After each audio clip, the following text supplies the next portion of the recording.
মাই traditional কিচেনের আরও একটা নতুন রেসিপিতে আপনাদের সকলকে স্বাগত জানাই।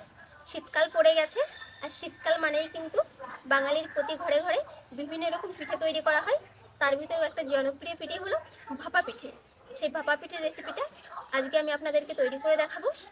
যারা ভাপা পিঠে খেতে চান কিন্তু তৈরি করতে পারেন না, তারা আজকে কোনো রকম কারো সাহায্য ছাড়াই আমার ভিডিওটা দেখলে বাড়িতে খুব সুন্দরভাবে এই পিঠেটা তৈরি করতে পারবেন।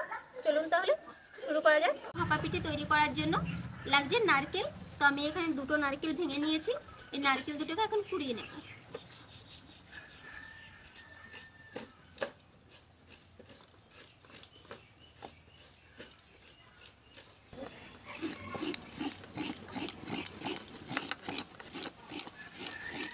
ভাপা পিঠে তৈরি করার জন্য আমি এখানে দেখুন খেজুরের গুড়ের পাটায় নিয়ে নিয়েছি। ভাপা পিঠে যদি খেজুরের গুড়ের পাটার দেওয়া যায় না, পাটারি হোক কিংবা গুড়, দারুণ একটা ফ্লেভার হয় আর দারুণ টেস্ট হয়। তো এই গুড়ে এখানে আছে 500 গ্রাম গুড়। এর অর্ধেকটা গুড় নিয়ে আমি কড়াইতে গলিয়ে নেব।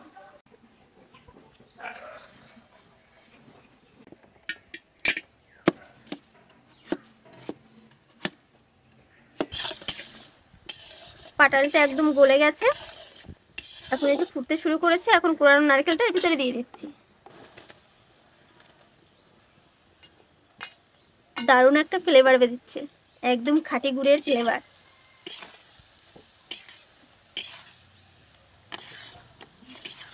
পাঁচ মিনিট মতো গুড়ের সঙ্গে নারকেলটাকে জ্বালিয়ে নিয়েছি, এখন নামিয়ে নেব।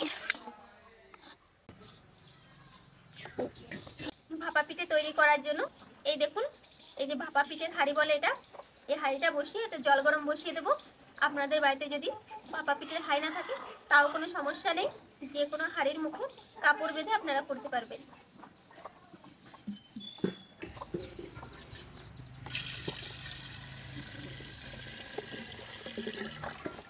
ভাপা পিঠে তৈরি করার জন্য আমি এখানে 1 কিলো আতপ চালকে গুঁড়ো করে নিয়েছি। এখন এই চালের গুঁড়োটাকে দুধ দিয়ে মেখে নেব। উষ্ণ গরম দুধের ভিতরে লবণ দিয়ে গুলে নেব। এখন চালের গুঁড়োর ভিতরে দুধগুলো হালকা হালকা করে ছিটিয়ে দিয়ে শক্ত করে ঝুরঝুরে করে মেখে নেব এইভাবে।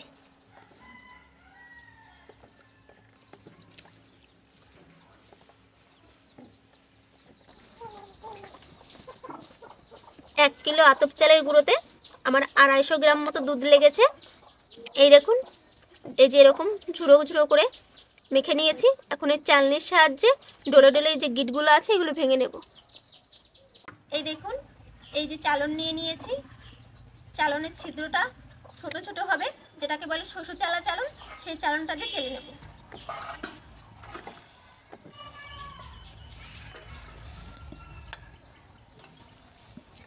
হাত দিয়ে এইভাবে ডলে দেব, একদম ঝুড়ো ঝুড়ো হয়ে নিচে পড়বে।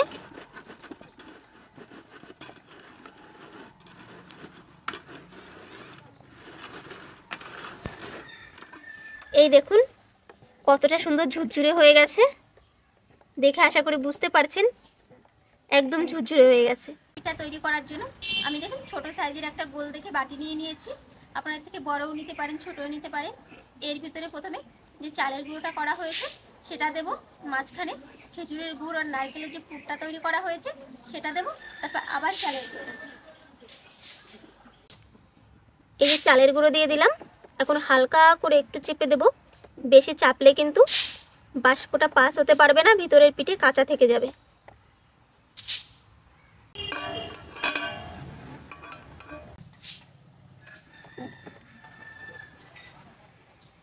এইভাবে সব জায়গায় ছড়িয়ে দিচ্ছি।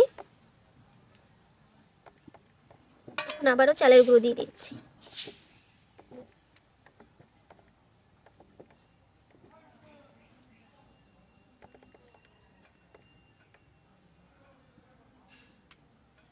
এখানে দেখুন এই যে সুতির কাপড় নিয়ে নিয়েছি, কাপড়টাকে কিন্তু আমি ভিজিয়ে নিয়েছি। এখন এই কাপড়টা দিয়ে এইভাবে ধরবো, এইভাবে। জলটা গরম হয়ে গেছে, এখন পিঠের বাটিটা হাঁড়ির উপরে বসিয়ে দেব। হাঁড়ির উপরে যে উল্টো করে বসিয়ে দিলাম, এখন ভিতর থেকে বাটিটা বের করে নেব। এই দেখুন, এখন কাপড়টা দিয়ে দিচ্ছি।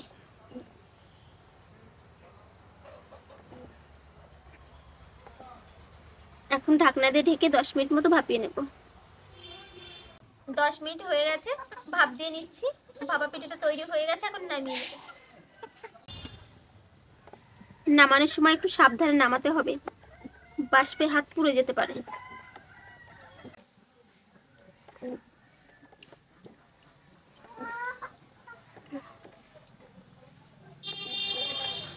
এই দেখেন পিঠাটা কতটা সুন্দর হয়েছে। একটা পিঠা হতে হতে আমি আরেকটাকে যে বাটিতে রেডি করে নিয়েছি, এখন এটাকেও হাঁড়িতে বসিয়ে দিচ্ছি।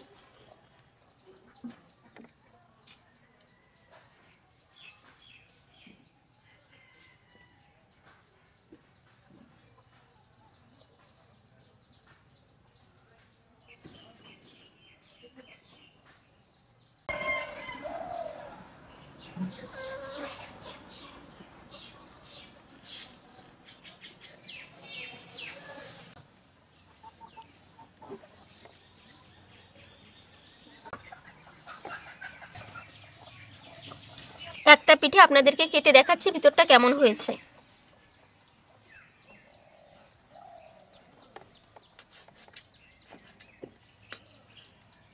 এই দেখুন কতটা সুন্দর হয়েছে, ভিতরটা একদম পুড়ে ভরা।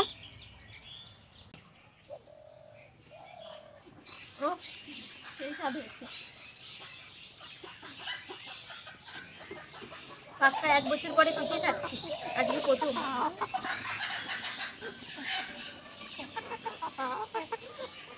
খেজুরের গুড় দেওয়াতে পিঠের স্বাদটা কেমন যেন দ্বিগুণ বেড়ে গেছে।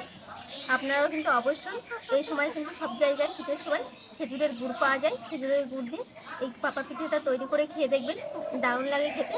আর আমার ভিডিওটা ভালো লাগলে অবশ্যই লাইক কমেন্ট আর শেয়ার করবেন, আর আমার চ্যানেলটিকে সাবস্ক্রাইব করে আমার পাশে থাকা অনুরোধ রইল। আর সম্পূর্ণ ভিডিওটা দেখার জন্য অসংখ্য ধন্যবাদ জানাই।